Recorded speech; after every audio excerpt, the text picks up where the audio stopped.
Depoimento de Penélope Jolie Silva de Oliveira, entrevistado por Rosana Miziara, São Paulo, 22 de maio de 2014, realização Museu da Pessoa, entrevista número PCSH-HV 462. Penélope, você pode falar seu nome completo? Posso sim, é Penélope Jolie Silva de Oliveira. Qual a sua data e local de nascimento? Eu nasci na maternidade de São Paulo, na região de São Paulo mesmo, dia 24/6/77, ao 12:30. Penélope, seus pais são de São Paulo? Meu pai é baiano, é da Bahia, e minha mãe é cearense. E seus avós maternos são do Ceará também? São do Ceará e paternos da Bahia. O que seus avós maternos faziam? Minha avó, eu só conheci, na verdade, avós maternos. Paternos eu não conheci, porque meu pai diz que minha avó era uma escrava e meu avô a domou e, e casou com ela e assim foi construindo a família deles, né? E agora, por parte da minha avó era servente de escolar, e meu avô era aposentado já quando eu o conheci. E você conviveu com eles, com seus avós? Convivi. Tanto materno quanto paterno? Paterno não conheci. Como é que seu pai da Bahia e sua mãe do Ceará, como é que eles se conheceram? Meu pai veio para São Paulo tentar a vida e conheceu minha mãe muito nova, com 17 anos, e casou com ela. Por que sua mãe veio para São Paulo também? Ela veio com os meus avós. Por que eles vieram? Atrás de vida também, porque todo mundo acha que São Paulo é um local onde as pessoas vão mudar a vida e vão crescer e vão desenvolver e ter tudo realizado sobre questão de sonhos e status. E você sabe como eles se conheceram? Aonde? Não sei te informar. Não sei mesmo. Isso aí, eles não contam muita coisa, né? E seu pai faz o quê? Fazia o quê naquela época? Era motorista de ônibus. Era caminhoneiro, depois virou motorista de ônibus. E sua mãe? Minha mãe era dona de casa a vida inteira. E eles casaram e você nasceu logo que eles casaram? Não, eu sou a terceira dos filhos dele. Somos em 5. Éramos em 5. Minha irmã, depois de mim, morreu. E você é a caçula? Não, tem a caçula ainda. Ah, tá. Eu sou do meio. Você é do São meio. 2 mais velhos, eu e 2 mais novas. E quando eles casaram, eles foram morar onde? Em que bairro? No mesmo local, Vila Rica, Água Preta, Vila Nova Cachoeirinha, toda a região ali da Zona Norte. Eles sempre moraram por ali. E você nasceu e morava nessa casa, nesse bairro? Sim. Como que era esse bairro na época que você nasceu? Era meio maloqueiro, muito maloqueiro, muita gente morrendo, assalto. Era perigoso, na verdade. Mas aí hoje em dia o bairro está evoluído, está bem melhor. Melhorou, acho que 100% do que era. E como é que era a casa que vocês moravam? Bem simples, era um barraco. Era um barraco, não tinha muita coisa de luxo. Depois, com o tempo, é que foi que meu pai alugou uma casa maior e levou a gente, tirou da favela, que era uma favela, na verdade, uma comunidade na favela. Até quantos anos você morou na favela? Até os 15. E quais eram suas brincadeiras de infância lá na favela? Não tinha brincadeira na favela, eu vim ter brincadeira quando eu saí de lá, né? Porque, na verdade, morar na favela é meio complicado. Você tinha que ter horário para sair, horário para chegar, tem que pedir licença para sair, o pessoal tem que te conhecer. Era complicado, o pessoal ficava armado e drogado, se não te conhecesse, te dava um tiro na sua cara, te matava. É meio difícil, você tem que saber entrar e sair, né? Tem que entrar calado, não ver nada, não saber de nada e sair igual. Mas assim, você gostava de brincar do quê, mesmo quando você estava em casa? Na verdade, eu não brincava, eu só estudava. Não tinha o que fazer. A gente vivia em questão do medo. Era uma favela, toda hora tinha tiroteio na rua. Então eu ficava dentro de casa, era só estudando. Saía para ir para a escola e voltava. Com quantos anos você entrou na escola? Olha, eu acho que eu entrei na escola na idade normal. Não me lembro qual era a idade, acho que 8 anos, 7 anos, uma coisa assim. E como que você ia para a escola? De menininho, normal, uma criança normal. Mas ia a pé? A pé. Sempre fui a pé e voltei a pé. Você ia com os irmãos? Como é que você ia? Não, ia só. Desde quantos anos você ia sozinho? Desde quando eu comecei a me entender por gente, saber o caminho, que minha mãe começou a sentir segurança e me deixar ir só. Acho que eram uns 12 anos. E você lembra das professoras da tua escola? Algumas. Eu Tem lembro, algum tem nome? umas marcantes. Quais? Tem uma professora que falou que eu era abominação. E eu cheguei até a chamá-la de cara de bulldog, porque ela tinha uma bochecha muito grande. E aí ela me pôs pra diretoria bom, tomei suspensão, mas não fui expulsa porque era uma boa aluna. Só que eu não gostei que ela teve me chamado de abominação, porque eu já era uma pessoa que me entendia como se fosse uma menina. Desde os 12 anos eu queria ser uma menina. Eu achei estranho não crescer nada em mim como crescia nas meninas e eu sempre gostei de menino. Então era meio que abominação. Hoje eu entendo o porquê ela me chamava de abominação. Mas na época eu achava isso um insulto. Tanto que minha mãe me levou no psiquiatra e eu tenho até hoje um laudo lá. Homossexualidade, homossexualismo. E depois eu batia nos meninos na escola porque me xingavam. A escola foi um pouco turbulenta também, né? Também pelo local que eu morava, tudo acho que envolvia, né? E eu batia nos meninos, minha mãe chegou a me levar na delegacia para eu ser internada no juizado de menor e queriam me internar como menor infrator. Aí depois o moço colocou medo nela, falou que eu poderia sair pior do que ia entrar, então ela acabou não me internando. Mas ela queria te pôr por quê? Pelo homossexualismo. A sua Tudo mãe. isso gerou em torno do homossexualismo. É porque eu batia nos meninos na escola, pela violência, porque eles me xingavam, né? Bullying hoje em dia. E porque ele achava que eu era louca, que era coisa de doença, isso me levou no médico. E deu lá diagnóstico homossexualismo. Foi esse o diagnóstico que eu tenho até hoje. Desde quando você sabia que você era homossexual? Desde 10 anos? Você já sabia? Sim. Eu sempre gostei de menino. Eu nunca olhava para uma menina e sentia vontade de pegar, de fazer. Teve uma história engraçada na minha vida que veio uma menina quando eu tinha 15 anos que ela falou assim, ai, me dá um beijo, me dá um selinho, na escola até. Eu falei, te dar um beijo, é nojento. Ela, não, me dá um beijo. Aí eu dei um beijo nela, um selinho. Quando foram 3 meses depois, ela apareceu grávida. Eu falei, gente, engravidei a menina. Sabe assim, eu pensei que eu tinha engravidado a menina pelo beijo, porque depois eu não a vi mais e aí ela teve um filho, o filho até parece comigo. Mas não, não fui eu, foi de outra pessoa. Mas sabe quando a cabeça da gente não criou aquela malícia ainda, não sabia como tinha engravidado a menina? Mas foi engraçado. Então, o que mais que você quer saber da minha vida? E A a época, professora, assim, se essa professora, que outra, assim, a alguma? outra, a outra foi a diretora, que ela foi minha professora. A outra professora na escola, eu sempre fui uma pessoa muito conhecida, né?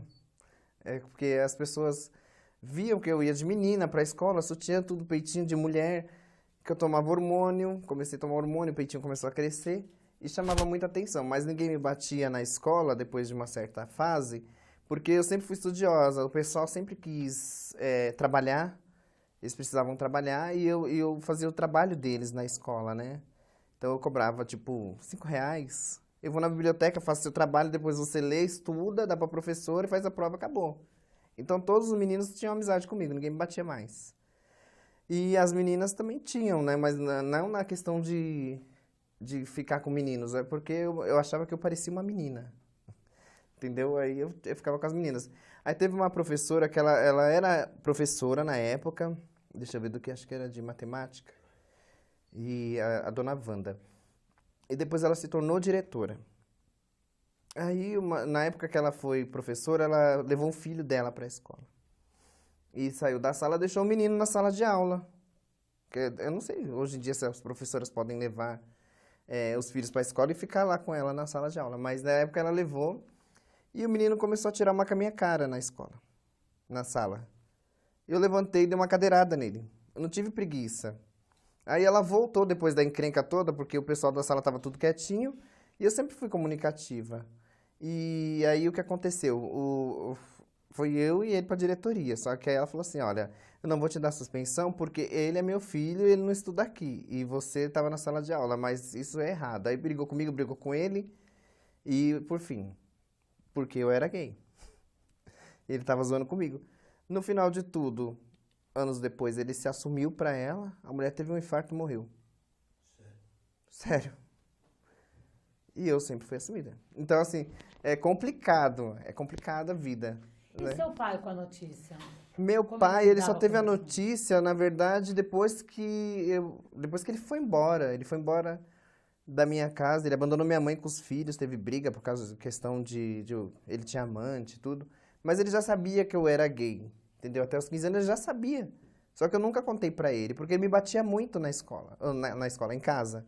Eu tinha que fazer as coisas dentro de casa, eu tinha que deixar tudo certinho. Uma vez ele me bateu porque ele mandou eu fazer um café e achou que eu tinha cuspido no café. E não era, era o açúcar. Quando você mexe, faz aquele negocinho amarelo em cima. Ele achou que eu tinha cuspido e me bateu.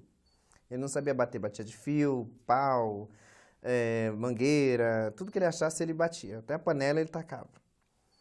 Então, chegou uma época que eu enfrentei ele, falei, você não vai me bater mais. Ele queria me tirar da escola para eu trabalhar, eu falei, também não vou sair. Ele falou, então sustenta seus estudos. Então, eu comecei a fazer sobrancelha da mulherada e pagar meus estudos sozinha. E meu pai se separou da minha mãe quando eu tinha 15 anos. Ele sabia, eu tenho certeza que ele sabia que eu era gay, mas nunca aceitou. Aí depois de 11 anos ele apareceu doente, ele foi embora para Bahia, constituiu outra família, apareceu doente. Quem teve que ajudar para ele poder vir para São Paulo se tratar fui eu. Aí quando ele chegou em São Paulo, que me viu, ele falou assim, você não é meu filho. Você não é meu filho. Eu falei, não sou seu filho. Eu sou sua filha, se você quiser. Eu já estava transformada, entendeu? E foi meio chocante para ele. Falei, se você quiser, você me aceita assim. Senão, enfim, a vida continua. Viver até agora sem você, posso continuar. Aí ele falou, mas você é meu filho. Mas eu te amo assim mesmo. Virou pro meu irmão e falou, vambora. E foi embora da minha casa, sabe assim, uma situação sem sal, sem açúcar. E meu irmão também é gay. Meu irmão também é gay e não se assumiu até hoje pro meu pai. Mas eu fui fofoqueira. Eu contei. Falei, ele é gay, ele gosta de homem, entendeu? E você vai ter que aceitar ele, eu vou ter que aceitar ele se você quiser. Ficou meio assim, porque ele precisa da gente. Querendo ou não, ele precisa da gente. Ele vem da Bahia para São Paulo, é a gente que hospeda, é a gente que gasta dinheiro com ele. Na verdade, tudo mais eu do que meu irmão. E assim, Bom, tá vamos por aí. falar, quando você tinha... Aí você disse que você começou a tomar hormônio com 15, 16 anos. 14 para 15. Quem te ensinou? Como é que você foi atrás disso? A fase do hormônio foi legal. A fase do hormônio foi legal. Eu conheci, no bairro tinha uma travesti que tomava hormônio. A gente tem olho clínico, não adianta. Se você vê um Pokémon de longe, você vai reconhecer um Pokémon que você é um também. Aí o que acontece? Eu falo Pokémon porque Pokémon é um bichinho que evolui. E a gente acaba evoluindo também, né? De menino para menina. Então a gente acaba sendo um Pokémon. E aí eu vi um Pokémon passando assim na rua. Eu corri atrás. Eu não tenho preguiça. Eu tenho vontade de falar com você. Falou, oi, vem cá. Olha, eu achei você bonita, eu achei você feia. Aí eu chamei essa menina e falei, vem cá, como que você faz pra ter peitinho? Mas eu sou mulher. Eu falei, você não é mulher. Eu sei que você não é. Você é que nem eu, só que você tem peitinho. Eu quero ter também. Aí a gente fez amizade e ela falou assim, você toma hormônio. Quais são os hormônios? Gestadinona, que tinha na época, e Perlutan. Falei, tudo bem, então eu vou tomar onde encontra. Ela, você compra na farmácia. E eu trabalhava nessa época na farmácia, né? E aí eu comecei a tomar. Então foi começando a crescer, eu já não tinha mais pai mesmo. Aí pelo fato do meu pai terminar com a minha mãe, ela ser dona de casa, ela tinha a profissão de costureira que minha avó ensinou. E aí a gente ficou no olho da rua. Meu pai foi embora e minha mãe ficou nervosa, acabou me pondo pra fora também de casa, porque eu me assumi. Falei, olha mãe, eu sou gay e sou fumante. Não sou drogada. Aí ela me pôs pra fora. Minha vida foi ser prostituta. Depois dali, porque eu não tinha pra onde ir. Ela te pôs pra fora? Oi? Com quantos anos você tinha? Eu tava com 15 para 16 já, né? Você Porque foi morar onde? na rua, eu saí do mundo, assim, porque eu já tinha conhecido, através dessa travesti que me ensinou a tomar hormônio, eu tinha conhecido o centro da cidade. Aí eu tinha conhecido shows, aí queria fazer shows, estava fazendo shows no meio do povo, conhecia as travestis que se prostituíam, conhecia a noite, conhecia o mundo. Aí quando minha mãe me pôs pra fora, eu já estava já por dentro desse meio. E aí eu fui pra rua. Onde foi a primeira noite que você foi dormir quando você saiu de casa? Quando eu dormi, acho que foi na Amaral Gurgel, num hotel que tem ali. que é próximo do meio da prostituição mesmo. E na época tinha uma boate chamada Proibidos, da Andréa de Maio. E eu me montava. Se montar é um termo que a gente se dá para poder se transformar de menino para menina, para fazer show na boate da Andréa de Maio. E aí ela me dava uma moedinha, dava um dinheirinho para mim, e eu pagava um hotelzinho. Depois eu comecei a fazer amizade, aí fui morar com os gays, onde eu virei doméstica do pessoal. Aí depois ficava nessa, eu morava com os outros, depois ia pra rua, depois eu morava com os outros, até que eu consegui alugar um quartinho pra mim numa pensão, onde minha cama era minha roupa, era só o quartinho que eu aluguei. Minha cama era minha roupa, minha coberta era minha roupa, meu travesseiro era minha roupa. Aí depois eu vi um mendigo na rua com uma coberta, que eu ia me prostituir e voltava com um dinheirinho. Aí eu falei assim, moço, quanto que é essa coberta? Ah, R$10. Ah, R$10 você me vende? Ah, vendo. Pronto, já tinha uma coberta. Aí depois comprei um colchonete fininho, tudo eu comprava nessas coisas de mendigo que eles vendiam, porque o pessoal dá, né, de doação pra eles, então vem limpinho. E eu não tenho vergonha de falar. Comia no Bom Prato, dormia numa pensão onde eu pagava pelo meu mês. Aí fui tendo minhas coisinhas, comprei minha caminha, comprei tudo usado. Só os colchão coberto, essas coisas que não foi. Aí depois eu comecei a ter uma caixa, que era meu guarda-roupa, e fui tendo minhas coisinhas. Aí com, acho que 2 anos morando na pensão, que já tinha tudo, cama, televisão, DVD, videogame, bicicleta, aí roubaram o meu quarto. Roubaram tudo. E a minha conta na Casas Bahia estava lá em cima. Eu saí para fazer show, quando eu voltei estava vazio. Só ficou a cama e as roupas. Falei, ah, não, tudo bem. Eu não vou deitar. Minha mãe sofreu, perdeu tudo que ela tinha para criar os 5 filhos quando meu pai abandonou. Porque quando meu pai abandonou, ela foi parar na casa da minha avó. Perdeu todos os móveis, perdeu tudo. Minha avó que ajudou a criar a gente. E então eu também vou lutar. Então eu fui na Casas Bahia, fiz carnê de tudo de novo, do que eu tinha. Coloquei tudo de novo na pensão para mostrar pro pessoal que eu podia. Me enforquei, mas eu paguei todos os carnês. Aí depois de uns 2 meses, 3 meses que eu tinha comprado tudo de novo, eu juntei um dinheiro, loquei um apartamento e mudei pra lá. Aí fiquei mais uns 3, 4 anos, pagando, na época eu pagava R$600, mais 200 de condomínio, era uma kitnetzinha pequena, com banheiro dentro da cozinha, não tinha separação. E aí eu falei, não, eu sempre fui pensando no melhor pra mim, né? Vou juntar outro dinheiro, vou alugar uma casa, porque apartamento você não pode fazer nada. Não pode andar de salto, não pode falar alto, não pode ouvir música, não pode fazer nada. É uma chatice. Eu nunca gostei. Aí loquei uma casa, juntei dinheiro, loquei uma casa lá depois da Casa Verde, no bairro onde eu cresci mesmo. Que é onde eu tô. Não, eu não tô mais até hoje. Depois eu te conto porque eu não tô mais até hoje. Aí eu estava lá até a semana passada. Loquei uma casa que Há era... quantos anos nessa casa? 9 anos. 9 anos. Fiquei. Sempre paguei direitinho minhas contas. Eu gosto de pagar adiantado. E aí eu mudei para essa casa, onde o aluguel na época era R$350. Eu falei, ai, que bom, né? R$350 eu economizo dos 600 mais os 200 de condomínio e sobra um dinheiro. Aí fui no banco, meti as caras com o que sobrava. Falei, olha, eu quero tirar um carro. Peguei o dinheiro, o banco financiou para mim, e as parcelas que eram para eu pagar era o valor do dinheiro que sobrava justamente do que eu economizava do apartamento, que eu já não estaria mais lá. E até hoje eu tenho meu carro, porque eu paguei. Assim, pensando de uma forma evolutiva. E eu não estou mais nessa casa hoje em dia, porque surgiu na mesma rua para eu morar uma casa onde eu não pagaria aluguel. E aí eu fiz a mudança sozinha, não tinha ninguém. Morou muita gente comigo, ajudei muita gente. Mas eu fiz a mudança sozinha, porque não tinha mais ninguém morando comigo, fiz melhorias na casa. Aí com 3 semanas que eu tava lá, o pessoal chegou em mim, tipo, quarta-feira, e falou assim, sexta-feira você tem que sair da casa, porque a gente vai demolir.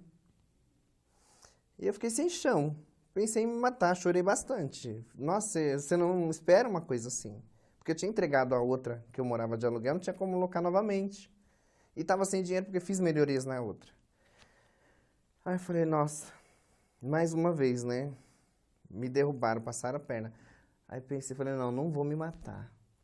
Eu vou ter que Você chegou a pensar em se superar. matar? É, pensei, porque você fica sem chão. Ainda tô meio desorientada, mas eu tô tentando me situar, entendeu? E aí eu falei, não, não vão me derrubar. Eu não caí até hoje. Eu cheguei pra Europa, voltei, paguei a cafetina, voltei sem nada, foi uma máfia lá também. Não morri, não é agora que eu vou morrer. E com a experiência que eu tive da Europa, com a cabeça que eu vim de lá, eu consegui comprar um terreno aqui, trabalhando aqui. E foi onde eu pensei, poxa, eu tenho meu terreno, eu vou pro meu terreno. Entrei no meu carrinho e fui pro meu terreno, que é um município de São Paulo, Itacoaquecetuba. Carpi. Tô até meio preta, né? Mas carpi meu terreno, sozinha. Ele é de 5 por 25 e eu falei, é aqui que eu vou viver. Ainda não construí nada. Juntei um monte de caixa, guardei minhas coisas, deixei na casa de um amigo. E meu carro tá sendo meu quarto. E eu vou pra lá e pra cá. Vou cobrando quem me deve, juntando dinheiro. E vou ver o que eu consigo fazer. Na verdade, agora eu já coloquei a cabeça um pouco no lugar. Fui atrás de uns pallets, numa fábrica de pallets. O moço falou que vai me dar um caminhão de pallet. Eu vou desmontar esse caminhão no meu terreno e vou fazer um barraco de pallet. E vai ser minha casa por enquanto até eu poder construir uma casa de alvenaria normal. É difícil, mas eu sei que eu consigo. Vamos voltar? Vamos. Aí você estava com 16 anos, 15, você conheceu esse travesti e começou a tomar o hormônio que você trabalhava na farmácia. Já estava trabalhando na farmácia? Estava O que que trabalhando você na fazia farmácia. Era atendente. Eu era atendente na farmácia, aplicava injeção no pessoal, tudo. Mas o pessoal me aceitava super de boa. Depois da farmácia fui trabalhar numa casa de artigos religiosos, onde a mulher era fã da Roberta Miranda, vivia ouvindo Roberta Miranda o dia inteiro, eu sei todas as músicas dela. E aí depois saí dali, fui trabalhar numa padaria. Depois eu saí, fui trabalhar de carregar E aí lenha. você estava morando aonde nessa época? Eu morava na cidade. Eu morava na Você tinha um cidade. emprego fixo? Não eram fixos, durava um mês, 2 meses, porque o pessoal ficava meio que com preconceito. Naquela época o preconceito era muito forte. Hoje em dia é mais liberado, né? Porque na época que eu me assumi, foi logo quando acabou, acho que a ditadura, mais ou menos isso. O pessoal sempre contou pra mim que na ditadura era mais perigoso. Você fazia show, você tinha que sair com a peruca na mão, a polícia te prendia, tinha um monte de coisa. Que eu tô por fora, na verdade eu só sei isso por causa de histórias. Mas por causa do pessoal da ditadura, hoje em dia é bem mais liberal, né? E você, quando foi seu primeiro programa, você lembra? Foi na época de 15 anos, quando minha mãe pôs eu pra fora. Como que foi a história, com quem foi, como Ah, foi? eu não conhecia a pessoa, era um senhor. Ele parou o carro pra mim, perguntou quanto que era, o que eu fazia. Eu falava, olha, moço, eu não sei quanto que cobra não, mas o que eu faço é só passiva. Na época eu só era passiva, não gostava que fosse ativa por causa do libido do hormônio. O hormônio tirava todo o libido sexual, então eu não tinha vontade de ejacular, de ereção, essas coisas. E acabou que foi. Ele me pagou acho que R$ 50 na época. Na época dava dinheiro, hoje em dia decaiu bastante. Hoje em dia as meninas cobram R$ 30 completo, 10 do oral. E eu acho que aí super desvaloriza e ninguém trabalha. É onde elas começam a roubar e desvaloriza mais ainda a classe. Então aí hoje em dia eu não faço mais, não gosto. Se eu for vou falar 80, 100, 200, 300, eles não vão querer pagar. Pagam bem para mulher, para homem na rua e para as travestis que são artigo de luxo, né? Que deveriam se dar valor porque fazem plásticas, fazem laser, gastam com cabelo, maquiagem, com um monte de coisa. Eles não dão valor porque elas mesmas fazem isso com elas. Então, eu acho errado. Então, mas na época foi acho que R$ 50, eu fiz passiva mesmo. Ele quis brincar um pouco, mas eu não reagi. Não reagi. Foi num hotel ali próximo da Amaral Gurgel mesmo, e eles tinham mania de pegar e deixar a gente no mesmo local. Até hoje é assim. Mas eles hoje em dia estão preferindo ir na casa das pessoas, porque diz que é mais discreto, eles não gastam mais com hotel, né, também. E diminui o valor de programa. É, tudo E isso. onde que você ficava no centro? Que ruas? Amaral Gurgel, Como é que era Amaral Gurgel naquela época? bem movimentada. Se eu tivesse cabeça naquela época, acho que eu já tinha bastante dinheiro. É porque eu tinha meio que medo, receio, porque vinha aquelas travestis da Europa com um monte de carrão, parava ali embaixo do minhocão e ficavam em cima do carro, balançando peito só de calcinha. Eu não tinha nada. né? Aí eu não tinha seio, não tinha nada, só tinha um rostinho bonito, um corpinho magrinho. O pessoal vinha, parava, mas elas tinham umas que cortavam a outra. Na época tinha uma travesti chamada Cris Negão, que entrou na minha onda, ela era muito perigosa. Multava todo mundo, batia em todo mundo. Era uma mulher negra, enorme, toda grande, forte, voz grossa também. E eu tive encrenca com essa mulher, por causa da rua. Mas depois, como eu fui uma pessoa que enfrentou essa pessoa, eu não deitei pra ela, entre aspas, não tive o medo como as outras tinham, que você não vai ficar aqui, você tem que me pagar tanto, e as pessoas pagavam, né? Que ela foi morta com vários tiros. Por cafetão também, por briga de ponta, essas coisas. Mas eu não tive medo dela, então ela acabou me respeitando e nós nos tornamos amigas. Mas você tinha alguma cafetina, um Não, cafetão? sempre fui eu por mim. Era eu, a faca do lado. Na época que eu caí na rua, que eu caí na rua, né? Parece que a gente tropeça e cai, né? Não cair na rua é um termo que se usa quando a gente se prostitui, vai pra rua a primeira vez. As bichas tinham gilete na boca. Parece que eu sou velha, né? Mas são histórias minhas antigas, mas são assim. As bichas usavam gilete na boca, descuspia nas pessoas. Cheguei a colocar gilete na boca também, mas nunca cuspi em ninguém. Pra que colocar gilete na boca? Pra se defender, porque se a polícia parava você com alguma arma, eles prendiam você, né? A gente corria muito da polícia, apanhava muito da polícia. Sempre teve essa repreensão. E a gilete na boca eles não pegavam, né? Então, porque era forma de defesa e de ataque também. Porque tem cliente que, como as travestis roubam, os clientes também roubam. Então, tinha cliente que pegava a pessoa, fazia o programa, saía com ela, pagava direitinho, na hora de descer ele põe a arma e falava, me dá tudo. E até hoje acontece. Ou a polícia vinha, pegava você com o cliente e falava assim, me dá tudo. Ou vou ligar para sua mulher, vou fazer uma chantagem. E da travesti ele pegava o dinheiro dela e mandava sair andando. Tinha essas máfias, então você tinha que ter uma forma de se defender, ou do cliente ou da polícia. E era complicado. Mas não cortava, assim? Como é que põe a gilete? É que você tem que cortar ela no meio, quebrar ela no meio, aí fica só um pedacinho. Esse pedacinho você vem e coloca aqui, com a parte que corta para baixo. E colocava assim. Aí a forma de defesa era... Eu não sabia cuspir essa gilete. Mas a forma de defesa era você colocar a parte que corta aqui no meio dos dedos, da hora do soco você cortar. Ou algumas travestis tiravam da boca e se cortavam, falavam, eu tenho HIV, sou doente, para não ser presa, essas coisas todas. E era uma época meio complicada, na verdade. Quem viveu, viveu, e hoje em dia você não vê mais isso, na verdade. Você chegou a ser assaltada? Fui arrastada por carro e tudo. Como foi? Horrível. Não foi assaltada com uma arma, não foi assaltada com uma arma. Eu fui assaltada, estando parada, o cliente parou um carro com um monte de boyzinho bonitinho, né? Ah, que delícia, que lindo. Aí, eles falaram, dá uma voltinha. A bolsa sempre aqui. No que eu dei a voltinha, o cara grudou na bolsa, o outro acelerou. E eu não queria largar minha bolsa. Meu dinheirinho tava ali, meu celular, meus documentos, tudo. E ele saiu me arrastando até que eu saí rolando na avenida. Fiquei toda quebrada, machucada. Doeu pra caramba, foi uma experiência horrível, não desejo pra ninguém. Porque você fica de molho mais ou menos um mês. E é feio isso, é feio. Porque você sobreviver disso, às vezes pode passar um carro e passar por cima da sua cabeça também, né?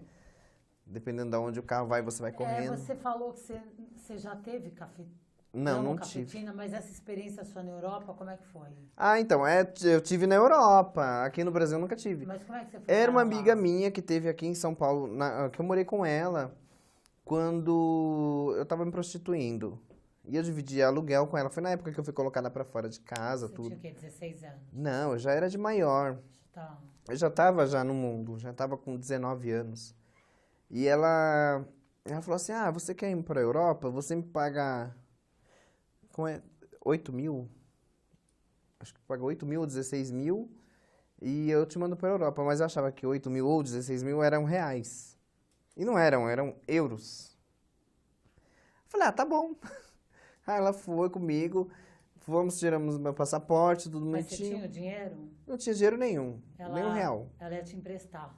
Ela me financiou, entre aspas, comprou a passagem, me emprestou 1.000 euros para eu entrar no país. E o caminho que eu fiz para ir para a Europa, né? Porque eu fui enganada. Ela falou assim: ah, você tem vontade de comprar uma casa para sua mãe? Até hoje eu tenho. Com um mês você ganha dinheiro, você compra a casa da sua mãe. Com 2 meses você já me pagou e ainda sobrou um dinheiro para você. Eu falei: tudo bem. Então, tá bom, vamos embora. Eu fui. O caminho que ela fez foi São Paulo, Zurique. De Zurique pegava um voo intercalando para França. Na França eu descia, pegava um táxi. Do táxi eu descia na estação de trem e pegava um trem para a Espanha, onde tinha uma pessoa me esperando. Eu acho que eu viajei uns 3 dias, mas cheguei no local. Aí cheguei lá com os 1.000 euros que ela me emprestou, foi os 1.000 euros que eu já devolvi para ela, depositei de volta. Aí fui, comecei a pagar o restante que ela me cobrou, que eram euros. Fiquei 1 ano inteiro para pagar essa mulher. Não comprou a casa para sua mãe? Não comprei nada. Entrei em depressão lá, queria me matar, porque só lá você vive bem com 10 euros por semana. Você compra bastante coisa no mercado, porque é tudo muito em conta. Mas ela me dava só 10 euros por semana para eu comer. Tudo que eu pegava, ela comia e ia batendo lá. Quando eu terminei de pagá-la, eu cortei meu cabelo toquinho, assim, bem toquinho, de tanta revolta que eu tava. Aí fui pra França. E aí eu tinha comprado uma peruquinha, falei, bom, qualquer coisa eu ponho uma peruca, tá ótimo. Fui pra França, outro Você mafioso. ficou 1 ano na Espanha. Como foi viver lá 1 ano? Ah, eu gostei. É que você tem que viajar muito. Você acaba conhecendo mais a Europa do que o Brasil, porque tem que ficar 15 dias ou um mês no máximo numa cidade. Que cidades você ficou? Ai, Valladolid, Valência, Saragoça, Madrid, Barcelona, Bilbao, um monte de cidades. Fui viajando. Porque os clientes são viciados em sexo. Então, se você é nova na cidade, você ganha naqueles primeiros 15 dias, no máximo 20, e depois você tem que ir para outra cidade. Porque tá chegando outras meninas de outras cidades e eles querem rotatividade, querem conhecer outras meninas. Eles são viciados em sexo sem camisinha e muita droga. E eu nunca gostei nada disso. Me pagam bem por isso. Muitas meninas se perdem. Ou ficam drogadas acabadas, ou vêm doentes de lá pra cá. Porque elas vão devendo. Não tem cabeça. E ficam pensando, poxa, tem que pagar. Senão ela vai fazer isso comigo, vai fazer aquilo comigo. As cafetinas, né? E aí eu ia pra várias cidades. Passei 1 mês só em Portugal, que é igual ao Brasil, só para descansar, é igual ao Brasil. Assim, o que você ganha é para sobreviver. Assim, Mas nesse 1 ano que você ficou na Espanha, você pagou a cafetina? paguei. Aí ela te liberou. Liberou? E aí você fez o quê? Fui para Portugal descansar. Fui trabalhar, né? Mas era mais tranquilo, porque eu não descansar assim, minha cabeça de cafetina, de problemas. Eu trabalhei para mim. E O como dinheiro foi que esse mês lá? foi ótimo. Eu adorei. Só que quando eu tava voltando para Espanha, me desceram do ônibus e falaram: ó, você tem 1 mês, me deram uma carta. Tem 1 mês para você voltar pro Brasil. Já tava ilegal, né? Para você sair de Portugal e ir direto pro Brasil. Eu falei: tudo bem.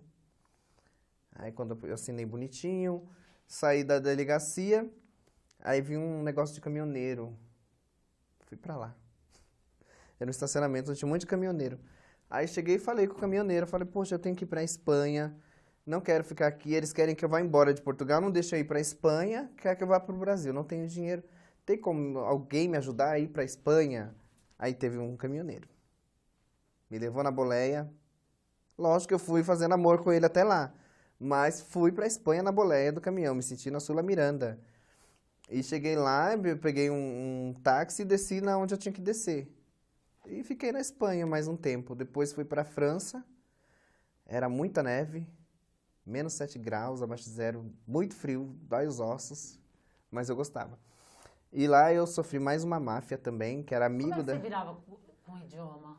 Ah, eu aprendi. Eu, assim, eu uma pessoa curiosa, na verdade.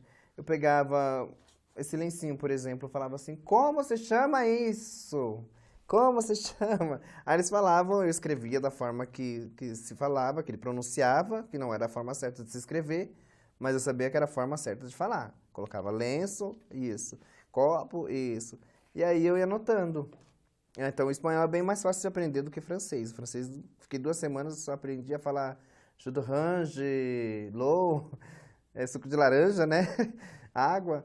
Eu não tinha muita coisa que falar, porque eu fiquei 2 semanas lá, era uma máfia danada, que o menino que me acolheu na França era amigo dessa cafetina. Então, aí ele já queria comer meu dinheiro. Ah, você vai ficar na minha casa, você tem que pagar o anúncio, você tem que pagar metade do seu programa para mim, tem que pagar as diárias, porque eu atendo seu telefone, e você vai ficar no hotel. E ainda tem que pagar a sua alimentação. Quer dizer, o que que eu vou ganhar? Nada. Fiquei 2 semanas lá, fiquei irritada com ele, muita neve, eu falei, eu vou embora. Eu vou embora agora, senão eu vou te matar.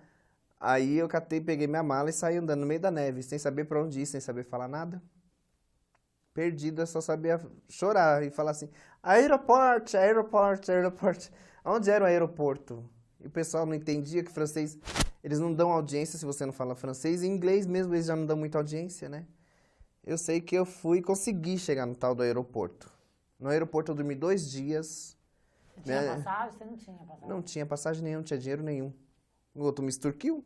Você dormiu 2 dias no aeroporto. Aí o que eu sobrevivia de algum brasileiro que passava, me via ali e pagava um pãozinho, um café, alguma coisa. Aí eu fui na loja da TAM. Aí eu falei assim, alguém fala português aqui? Aí lá eles falavam português. Liguei para o Brasil, para uns amigos meus. Consegui que eles fizessem uma ligação para cá. Falei o que estava acontecendo. Eu queria que eles me deportassem, ninguém queria me deportar, eu vivi no aeroporto a vida inteira lá, mendiga. Aí meus amigos juntaram dinheiro, compraram minha passagem aqui, eu retirei lá e vim embora. Quando eu cheguei no Brasil, eu Quanto chorava. tempo você morou no aeroporto? Não, só 3 dias, mas era morte. 3 dias, parecia uma eternidade, no frio, que não tinha, só tinha eu e o casaco. Porque quando eu cheguei aqui, parecia que eu era uma pessoa que vivia no iglu. E aqui tava um calor desgraçado. O pessoal olhava pra minha cara na hora que eu desci, que saí no aeroporto. Falava, nossa, que louca, que mó calor. E ela toda encapuçada. Não é, que lá tava muito gelado, ninguém me entendia. Aí eu comecei a tirar aquele bando de roupa. Porque tinha um taxista que sempre me pegava e me levava e trazia. Então ele foi me buscar. Pra eu pagar depois. Paguei. E aí você foi pra onde quando você chegou aqui? Eu fui para uma chácara de uma travesti amiga minha, que era Pai de Santo. Aí fiquei lá umas 2 semanas, voltei para pensão. Como que era esse travesti pai de santo, seu amigo? Ah, ela é loura, tem um corpão, tá velha, mas tem um corpão. E é mãe de santo, ela cuida do santo do pessoal, faz ebó, faz trabalho, faz um monte de coisa. Você é dessa religião? Sim, sou espírita. Desde quando? A vida inteira. A vida Quando inteira. você Minha já família morava- Sua era mãe toda, era, seu toda pai? macumbeira. Minha mãe hoje é evangélica, meu pai continua macumbeiro, tá todo mundo macumbeiro ainda. Só tem 2 ou 3 da família que é evangélico. Então, mas a minha mãe é evangélica fumante, fala palavrão, é na dela, né? E aí fiquei na casa dessa minha amiga umas 2 semanas, depois voltei lá na pensão onde eu morava, consegui outro quartinho pra mim, que como uma boa pagadora, né? Eu sem dinheiro, falei, ó, não tem dinheiro, vim da Europa, aconteceu isso, isso, isso. O dono deixou eu entrar sem pagar nada. Alugou um quarto pra mim sem eu dar R$1, na confiança que ele sabia que eu pagava.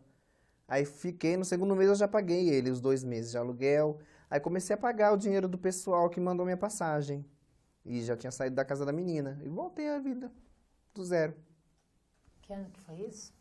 Tem 11 anos. Nós estamos em 2014. Acho que não sei fazer as contas, estou E fora. alguma vez você usou droga?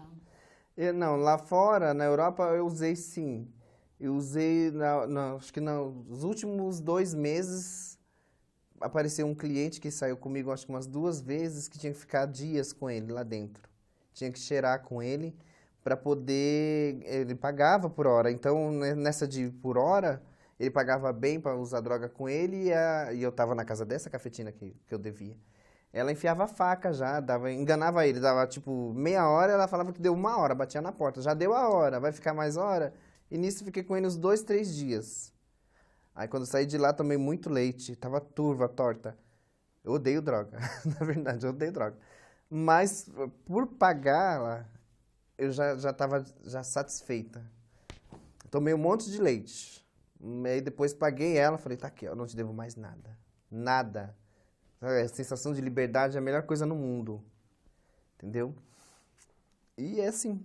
De lá pra cá eu tô aqui. Mas eu tenho vontade de voltar pra Europa. Só que por mim mesma. Eu tenho meu carrinho que financiei. Eu quero ver se eu vendo pelo menos por uns 10 mil e vou embora. Sem cafetina, sem dever ninguém. Por mim mesma. Se não der certo lá, eu volto. Volto, começo do zero. Isso pra mim é o de menos.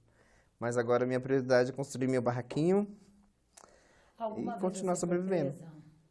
Não fui presa. Eu tive uma fase da minha vida que a minha amiga colocou silicone nela mesma e ela chegou a falecer. Chegou a falecer, só que eu socorri. E aí eu sofri um processo Como de assim que eu colocar tinha silicone? se auto-aplicar. Ela. Eu também me apliquei silicone no corpo, tudo.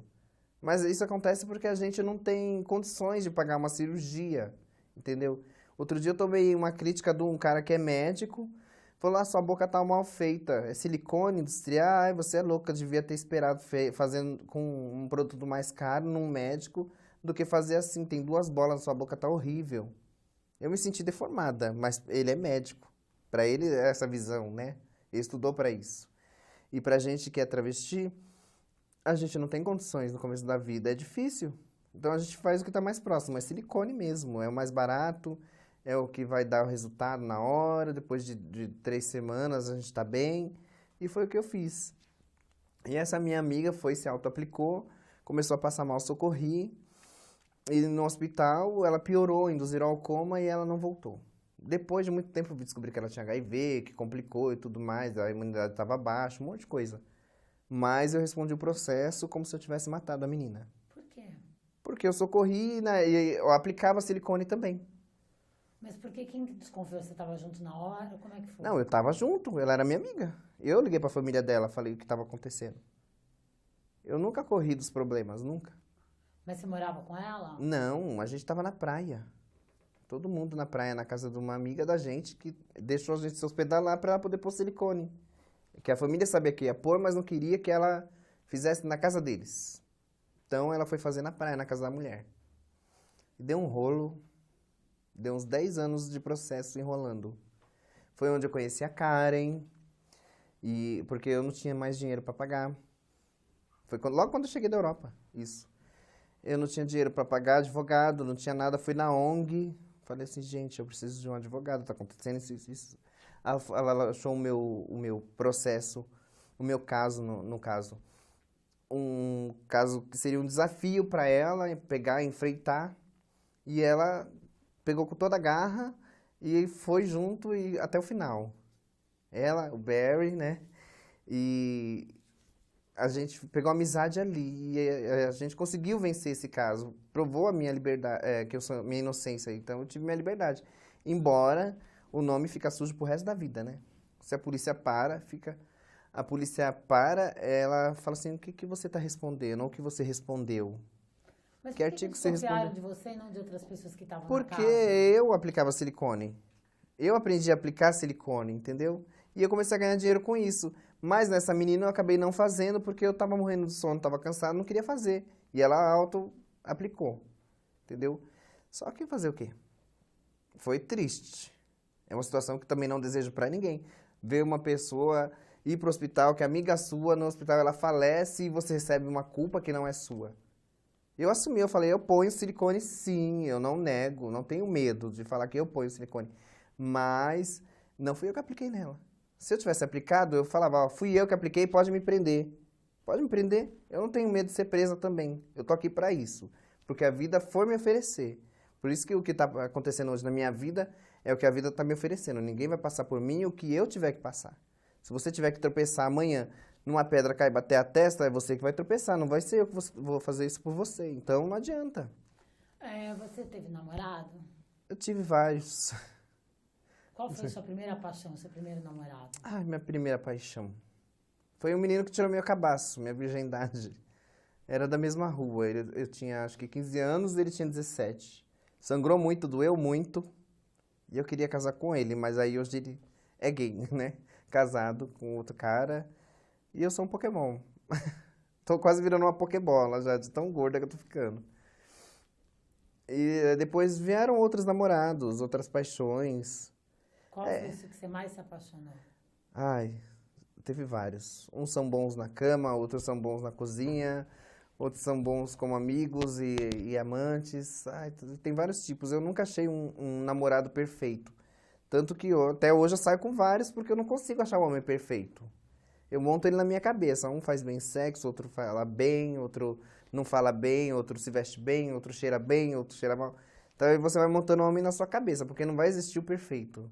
Então eu Ele não ficou namoro com mais. ciúmes de você se prostituir? Sim, tinha sim. Eu tive um namorado chamado Felipe. Que Felipe era o nome dele de garoto de programa. Na verdade, o nome dele é Rodrigo. E ele é garoto de programa. Namorando comigo, não queria que eu fizesse programa, queria que eu ficasse em casa.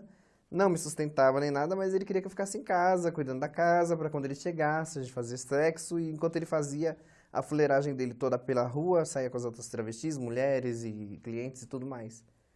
E eu queria ganhar o meu dinheiro também, direitos iguais, né? Mas ele não quis assim, então o ciúme era grande. Acabou que eu fiquei com ciúme dele por raiva, né? Porque descobri que ele estava me traindo com um monte de pessoas e enquanto eu estava lá besta em casa, grudei ele. Grudar é o termo que eu uso pra dizer bati nele, da minha forma bati nele. A gente se agrediu e aí acabou o relacionamento. Mas eu amo ele até hoje. Agora eu sei de tudo que ele faz, se ele voltar pra mim, você acredita que eu fico com ele? Porque eu já sei o que ele faz, o que ele é, na verdade. Porque eu não gosto de mentira. Se você falar pra mim assim, olha, eu fumo crack e eu estiver apaixonada por você, eu vou ficar com você sabendo que você fuma crack. Mas pela sua pessoa, não pelo seu vício. Agora, se você mentir pra mim que você fuma crack ou que você me trai, é pior do que você falar a verdade. Então eu prefiro que a pessoa fale a verdade pra mim, por mais que me doa. Entendeu? Porque aí eu vou ter uma forma de saber lidar com isso. Que é difícil, né? Voltando lá atrás, como foi seu contato com o espiritismo? A família me levou, né? É de família já. Eles começavam antes com Nam-myoho Renge-kyo, que é budismo, né? Nam-myoho Renge-kyo, Nam-myoho Renge-kyo, Nam-myoho Renge-kyo. É que o pessoal reza isso daí. E depois foi pro mundo espiritual, né? Espiritismo, macumba, essas coisas assim que o pessoal acha que é assim. E eu frequentava, né? Umbanda, o pessoal me levava, sempre ia lá desenvolver. E eu ia lá assistir. Depois comecei a sentir uns negócios no meu corpo estranho. Aí tinha que desenvolver também. Era o espírito que começou a entrar no meu corpo. É umas coisas estranhas que acontecem com a gente. Que você fica meio em transe. Tem gente que fala que é coisa da mente, mas não é não. Não acho que seja coisa da mente. Que você vai fechar o olho e achar que tá com espírito. Não, porque eu nunca quis receber espírito. Não gosto. Vem alguma coisa no meu corpo, não sei o que é, se é diabo, se é Deus, se é anjo, se é capeta. Não sei te dizer. Mas eu não gosto. Hoje em dia eu não frequento, não fico enfiada. Hoje em dia eu procuro ir nos africanos, veio de lá da África, né? A religião espírita. E fazer tipo de uma limpeza de corpo para tirar as coisas ruins da minha vida, do meu caminho, do meu corpo e vir as coisas boas. Só isso que eu procuro na minha vida. Só um resultado para coisa boa para mim. Nada de ficar frequentando, vendo gente se chacoalhar, vendo matar galinha, essas coisas eu não gosto. Eu prefiro ficar eu mesma no meu cantinho, vou lá, pago, faço tudo que tem que fazer e volto para minha casa e acabou. Você passeia em São Paulo? Quais são os seus locais de passeio? Olha, eu não gosto de sair mais. O psiquiatra disse que eu estava em depressão, porque eu me tornei antissocial. A verdade é que você acaba vendo tanta coisa no decorrer da sua vida que você acaba se distanciando, né? Na cidade eu vejo muito nóia, muito craqueiro, muita gente drogada, muita gente mentirosa. Muita gente mentirosa de verdade, que eles ostentam uma coisa que eles não são, falam, mentem muito para dizer que são, entendeu? fazem seus amigos para poder tirar o que você tem do bolso, o que você, qualquer tipo de proveito que eles conseguirem tirar de você, eles vêm tá ali para te sugar, sua energia, tudo. As pessoas pedindo dinheiro, os outros roubando os outros, aquela prostituição, aquele bando de lixo mexido no centro da cidade, nos lugares que você vai.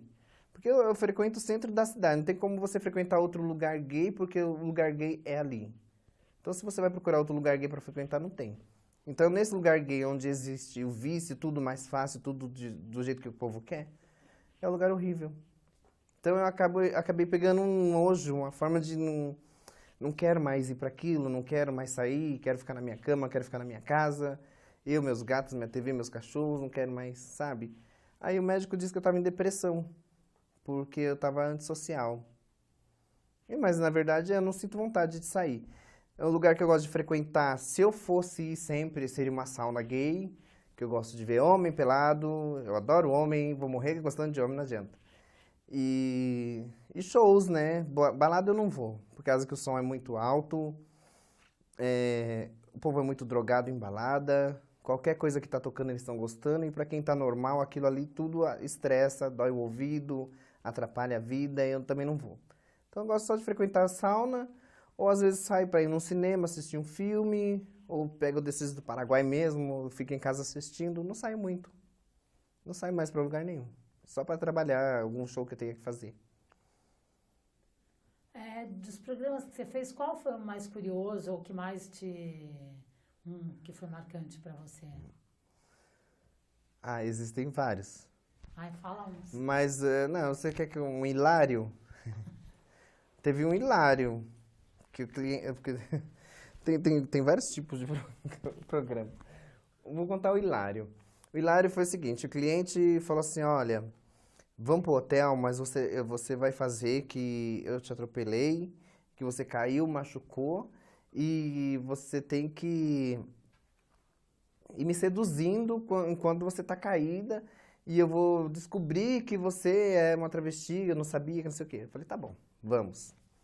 Lá no quarto do hotel. Tem que ser artista pra isso. Aí tá lá. Aí ele vem, aí bate em mim, ela cai, tá? Ai, me machucou, ai, o que tá acontecendo? Moço, tá doendo aqui, me ajuda, socorro. Aí lá vem ele.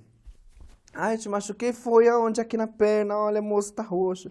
Nossa, ai, moço, aqui também tá. E foi mexendo, mostrando as partes pra ele. Ai, moço, olha aqui, tá inchado. Aí abre a perna, olha aqui, moço, tirei a calcinha. Ele, nossa, como tá inchado. Olha, moço, faz massagem, tá doendo. Essa palhaçada toda. Aí ele foi pegando.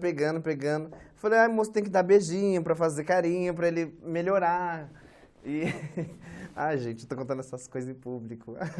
E aí foi que aconteceu, ele foi fazendo sexo oral, tal.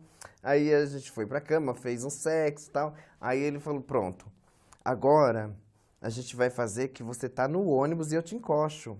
Eu, tá bom. Tô lá, em pé. Aí ele vem me encoxa, aí eu faço, o que tá acontecendo? Moça, você tá com a piroca dura atrás de mim. Isso é perigoso, não pode ficar assim, ele, ai, desculpa. Aí começou outra encenação. Na verdade, umas fantasias que o pessoal tem, que eu não sei de onde vem, mas tem. E eu achei ótimo ter que encenar com ele. Eu me senti num teatro.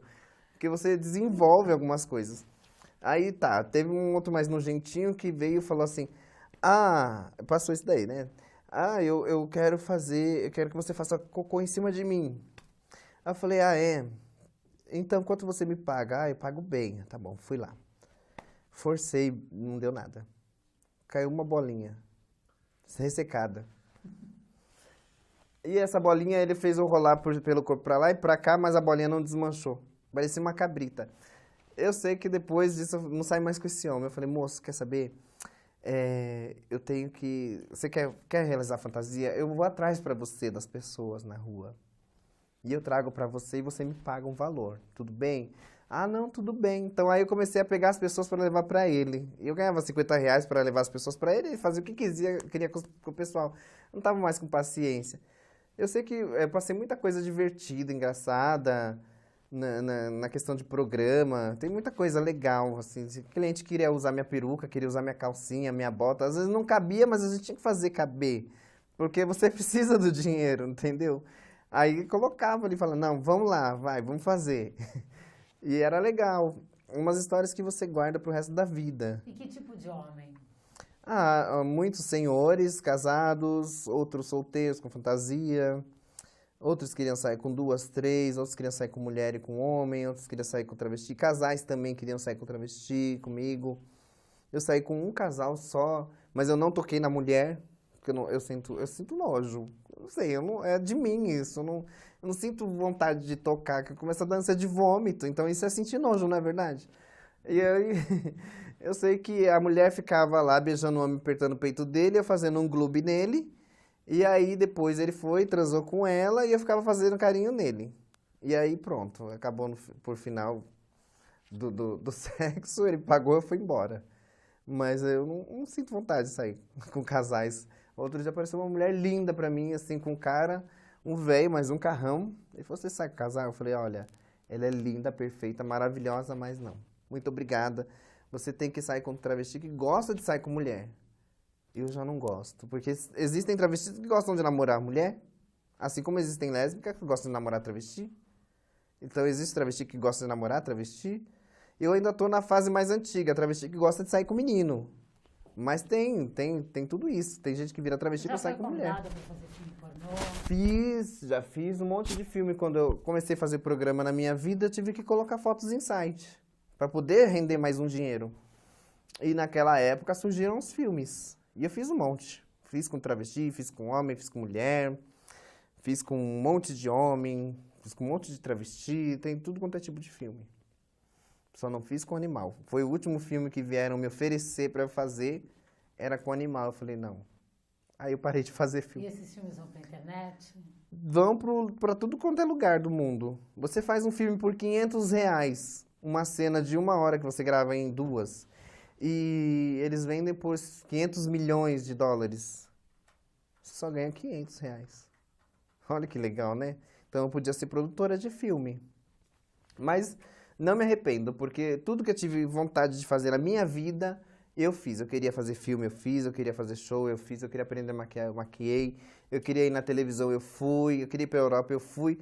Passando tudo que eu passei de ruim, eu ainda não me arrependo. Porque tudo que eu queria na minha vida era fazer tudo que eu fiz. E se eu pudesse, eu faria tudo de novo. Porque você viver e não ter realizado nem 1/3 dos seus sonhos e fantasias, não vale a pena você viver, porque o que você vai constituir de história, de vida? Nada. Então eu prefiro viver e fazer tudo que eu tenho vontade. Hoje eu tenho vontade de construir minha casa, estou sofrendo, mas eu vou construir. Depois eu vou conseguir vender meu carro, vou para a Europa e vou tentar tudo de novo. A vida é um giro. A gente não pode parar. Deixa eu te perguntar, como que é seu nome? Quando que você mudou para Penélope Jolie, qual que é seu nome? Meu nome é Penélope Jolie, que eu mudei no batismo também, bobinha. Mudei todos os documentos. Qual que era do batismo? O antigo, de há 2 anos atrás, era João Silva de Oliveira. Porque eu nasci dia de São João, mês que vem, né? Dia 24 de junho. E agora é Penélope Jolie Silva de Oliveira, porque desde quando eu comecei a fazer show, eu falei, meu nome é Penélope. O Jolie veio depois que eu comecei a fazer as aplicações de silicone no rosto, boca, tudo ficou parecido, lembra lá de longe, prima distante da Angelina Jolie. Então aí eu coloquei Jolie e ficou. E ficou Penélope? Penélope por causa da história da Penélope Charmosa, do desenho. Ela vivia em perigo, que era o meu caso, né? Vivia em apuros e sempre vinha uma pessoa ou outra para poder ajudar. Como você fez a mudança do nome? Eu fiz a mudança do nome através da advogada Karen. Que a Karen, ela já estava me advogando no caso da minha amiga que faleceu, e depois surgiu a mudança do nome. Eu achei que eu não ia poder fazer a mudança do nome porque eu estava respondendo o processo por eu ter matado uma pessoa que eu não matei, e porque eu falei assim, poxa, eu vou mudar o nome, eles vão pensar que eu estou mudando o nome para fugir do processo, então não vai dar certo. Mas justamente para você ver como as coisas acontecem quando tem que acontecer com a gente. Quando acabou o meu processo, que deu minha inocência, foi quando saiu a troca do meu nome. Eu já tinha dado a entrada no processo de troca de nome. Tudo no mesmo dia. Acabou um processo, eu já ganhei o outro. E para mim foi uma glória muito grande. E a advogada Karen, ela não é só uma advogada para mim, ela é minha amiga. Assim como o Barry também, eles fazem parte da minha vida. Acompanha a minha vida desde muito tempo. E eu acho que a gente não se vê muito porque eles trabalham mais do que eu. Tem muito mais o que fazer. Mas a gente de vez em quando se vê por aí, no mundo. Quais são os seus maiores sonhos hoje? Hoje ainda é ter a casa da minha mãe. Continuo sonhando. Você fala com ela? Como é que é Eu a relação? falo. Minha mãe chegou a morar comigo e tudo, mas ela mora com meu irmão agora. Porque ela acha que ela tem que morar com meu irmão porque ele adquiriu HIV. Ele vivia falando pra mim que... Ai, toma cuidado, você faz programa, você faz filme, vai pegar uma doença, não sei o quê, não sei o quê. E, por fim, ele arrumou um namorado, confiou no indivíduo, né? Meu irmão não é de sair com ninguém. E o indivíduo passou pra ele. Mas hoje ele tá bem, ele se cuida, tá muito bem, nem parece que tem nada. Tá muito bem, acho que tá quase indetectável. E para sua mãe, ela superou isso? Minha mãe não aceita, na cabeça dela ela ainda sofre, né? Ela sofre com a perda do meu pai, ela sofre porque eu me assumi, porque eu não sinto nada por família, eu não sinto nada. É como se fosse uma parede para mim. Eu não sinto carinho, eu não sinto afeto, eu não sinto saudade, eu não sinto nada. É como se fosse gente estranha. Você viver tanto tempo longe de família que você perde tudo isso, você perde tudo que é de valores em questão de família. Eu não tenho nada disso, para mim é só amizade. É como uma pessoa estranha. Não sinto nada, eu sinto um vazio aqui dentro. Não sinto nada, nada por eles. É mais fácil sentir alguma coisa por um gato, um cachorro, um estranho, do que por eles. E ela tá lá com ele. Ela vive com ele, sai no apartamentinho dele, ele tá bem. E ela vive com ele agora. O que mais? O que você acha de contar a sua história aqui para o Museu da Pessoa? Eu acho que é válido contar a minha história para o Museu da Pessoa, porque todo mundo tem que ter uma história na vida. E eu acho que a minha história um dia pode servir de exemplo para alguém no amanhã, para que ela possa, se ela tiver algum tipo de problema parecido com o meu, ter um discernimento de sair daquele problema e seguir em frente, não ficar parada ali. Então, um pouco da minha história de vida pode servir para a história de vida de alguma outra pessoa. E é isso. Obrigada, queria agradecer. Super Por bacana nada, essa obrigada a história eu. de vida.